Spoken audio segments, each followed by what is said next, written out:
Sí, muy buenos días. Muy buenos días a todas. Gracias a Dios por este hermoso privilegio. Y bueno, vamos a ver Hechos 12 del 11 al 14.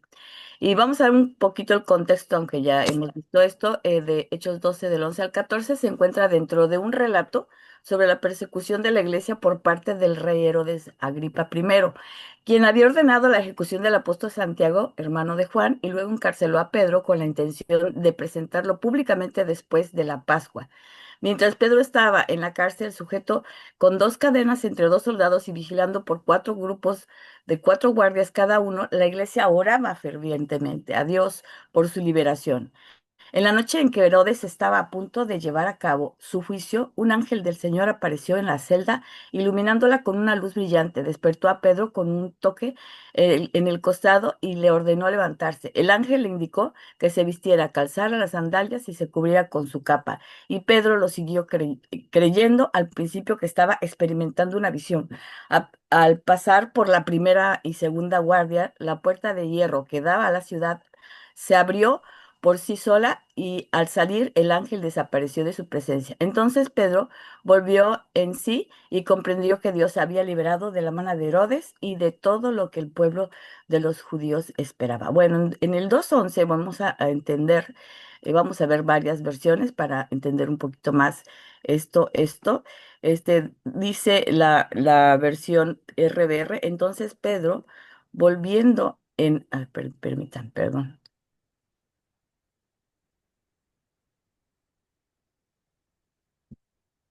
Ay, perdón, hermanas. Entonces Pedro, volviendo en sí, dijo, ahora entiendo verdaderamente que el Señor ha venido su ángel y me ha liberado de la mano de Herodes y de todo lo que el pueblo judío esperaba.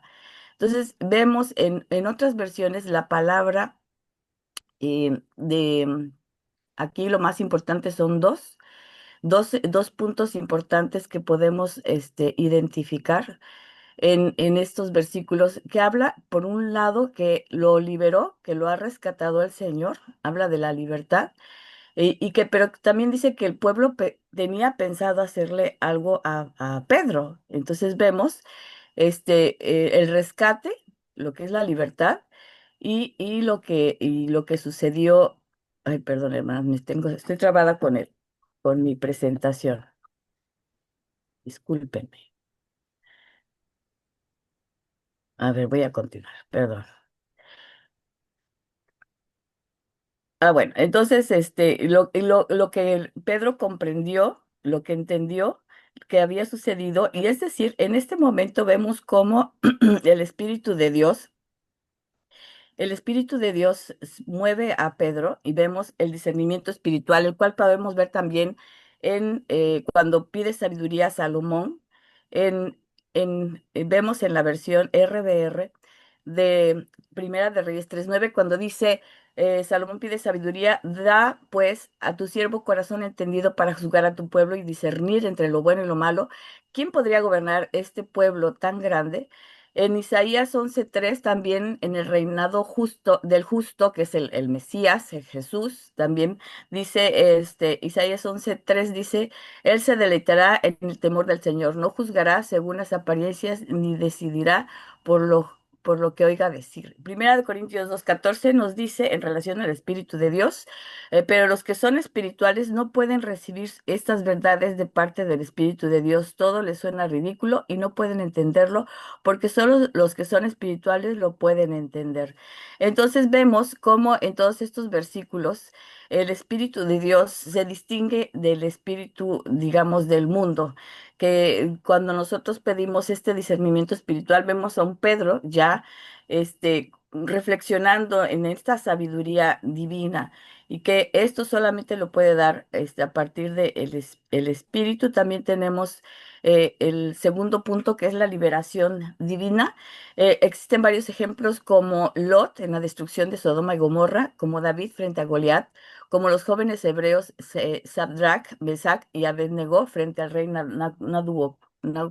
Nabucodonosor. Ay, qué difícil se me hace. En Daniel y Daniel frente al pozo, Jonás en el vientre del pez, Pedro y Juan cuando son perseguidos en Hechos 5 del 18 al 20 y Pedro Pedro y Silas, que fueron encarcelados en Filipos. Esta liberación divina se hace a partir del Espíritu y en una situación sumamente difícil. Entonces, cuando tú y yo estamos verdaderamente en el Espíritu y el Señor hace algo tan grande, tan tremendo como lo que vimos con Pedro, de haberse podido salir y las cadenas haberse, pues, destrabado, pues eso es algo que verdaderamente, esa libertad.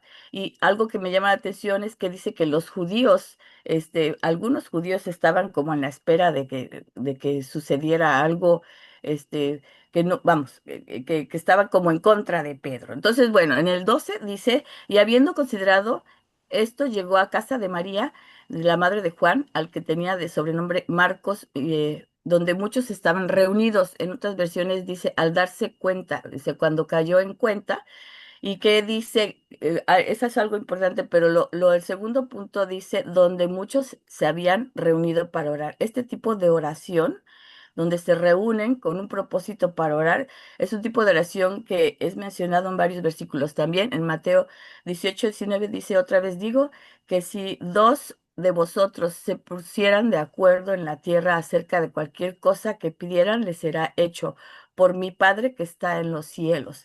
Entonces, hermanas, y bueno, hay otros versículos de Lucas 1:10, Hechos 1:14, 4:24 y 21:5, donde habla la forma en cómo nosotros oramos. Entonces, estos tres puntos son importantes considerarlos en estos versículos. El darnos cuenta espiritualmente cuando estamos en la presencia del Señor, el reaccionar, ¿verdad? El ser liberados de la mano de Herodes en este caso, pero pues de Satanás, ¿no? En algunas situaciones. Y la oración, esa oración que hacemos conjunta, no es la misma oración que hacemos cuando estamos nosotras solas. Entonces, bueno, en 12:13 dice, cuando llamó Pedro a la puerta del patio, salió a escuchar una muchacha llamada Rode. En estas versiones también dice que estaba en la puerta de la calle, o sea, en la puerta de afuera, de entrada. La muchacha que salió, que era Rode, esta se menciona en ese contexto. eh, Como una muchacha que es una sirvienta, dice el 13. Vamos a leer el 13, donde dice, perdón, el 14, donde habla de ella. Dice, en la cual, cuando reconoció la voz de Pedro, de Pedro, de gozo, no abrió la puerta, sino que corriendo adentro dio la nueva de que Pedro estaba en la puerta. Entonces, imagínense la reacción de esta mujer. Dice que cuando reconoció la voz de Pedro, quiere decir que ella estaba atenta, era una mujer de fe, tenía como la intención de seguir, estaba dentro del grupo. Dice que de la alegría, de tanta alegría, en lugar de hacer lo propio, que es abrir la puerta, corrió hacia adentro y fue a dar la noticia. Dice en otras versiones, dice la PDT, y les dijo a todos los que estaban allí, Pedro está en la puerta, fue a dar la noticia. Se destaca por esta mujer por su reacción de Pedro, en vez de abrir la puerta. Entonces, lo que dicen de esta mujer en otras versiones es que era una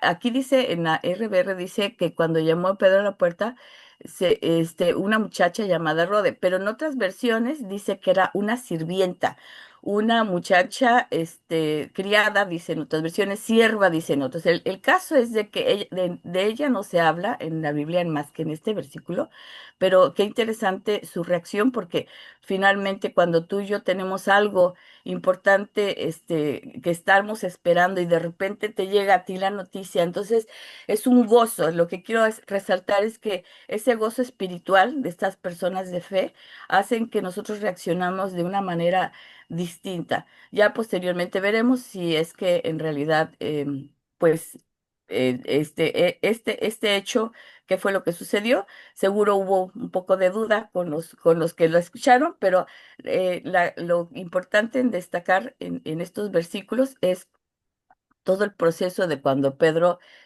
sale y es esperado por la gente que ora, así como nosotros nos ponemos a orar. Esto es una gran bendición, hermanas, porque la oración es muy poderosa. Dice que donde dos o tres estamos en su nombre, pues Él ahí está. Y pues bueno, en sí, esto es en concreto lo que quería compartir con ustedes. Una disculpa por de antemano por la tardanza y por trabarme, pero bueno, así es la tecnología. Le espero en Dios que tengamos un buen día y pues gracias por la oportunidad nuevamente.